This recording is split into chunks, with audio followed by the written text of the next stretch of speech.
ప్రస్తుతం టెక్నాలజీ యుగం నడుస్తోంది. హై ఎండ్ స్మార్ట్ ఫోన్లు చేతిలో లేకుంటే చాలామందికి అసౌకర్యంగా అనిపిస్తుంది. కానీ south India star Fahadh Faasil మాత్రం అందరికీ భిన్నంగా కనిపిస్తున్నారు. ఆయన వాడే ఫోన్ ఇప్పుడు ట్రెండింగ్ టాపిక్గా మారింది. మలయాళ చిత్ర పరిశ్రమకు చెందిన టాలెంటెడ్ యాక్టర్ ఫహద్ ఫాజిల్ తెలుగు ప్రేక్షకులకైతే 'పుష్ప' సినిమాలో విలన్ పాత్రలో బాగా గుర్తుకు వచ్చారు. డబ్బింగ్ సినిమాల ద్వారా తెలుగులో అడుగుపెట్టిన ఫాఫా నేడు దేశవ్యాప్తంగా ఒక పేరున్న నటుడిగా ఎదిగారు. మలయాళ ఫ్యాన్స్ ఆయన్ని ప్రేమగా ఫాఫా అని కూడా పిలుస్తూ ఉంటారు.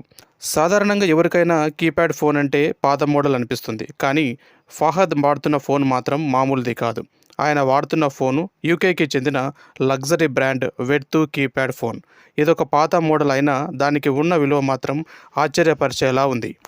ఈ ఫోన్ ధర ఏకంగా 12,000 అమెరికన్ డాలర్లు, అంటే ఇండియన్ కరెన్సీలో 10 లక్షల రూపాయల పైమాటే. వెర్తు ఫోన్లు తమ లిమిటెడ్ ఎడిషన్ డిజైన్లతో హ్యాండ్ క్రాఫ్ట్గా తయారయ్యే ప్రత్యేకతతో బహుళ ఖరీదైనవిగా ఉంటాయి. ఫాఫా వాడుతున్న మోడల్ ప్రస్తుతం వెర్తు వెబ్సైట్లో స్టాక్ అవుట్ అయిపోయింది. ఆయన అది కొన్ని నెలల కిందట లేదా కొన్ని సంవత్సరాల కిందట కొనుగోలు చేస్తున్నారని అందరూ భావిస్తున్నారు. ఇక్కడ ఆసక్తికరమైన విషయం ఏంటంటే ఫహద్ ఫాజిల్ స్మార్ట్ ఫోన్ వాడడం లేదు. సోషల్ మీడియాలో ఆయన అంతగా యాక్టివ్ కాకపోవడం వల్ల స్మార్ట్ ఫీచర్లు అవసరం లేదనే ఉద్దేశంతో బేసిక్ కీప్యాడ్ ఫోన్ వాడుతున్నారని తెలుస్తోంది.